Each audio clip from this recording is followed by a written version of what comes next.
সকালবেলা নিচে এসে আগে এক কাপ চা বসিয়ে দিয়েছি। চা না খেলে না দিনটা একদম ভালোই যায় না, মানে মনটা একটু কেমন কেমন লাগে যে কী করলাম না। তারপর চাটা খেয়ে দিয়ে আজকে প্রচুর কাজ পড়ে রয়েছে, যেহেতু দুদিন আগেই বাড়ি থেকে ফিরেছি।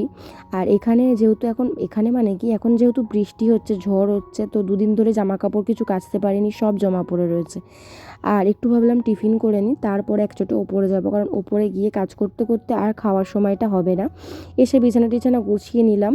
তারপর আজকে জামা কাপড় কাচবো প্রচুর, মানে অনেক জামা কাপড় কাচবো।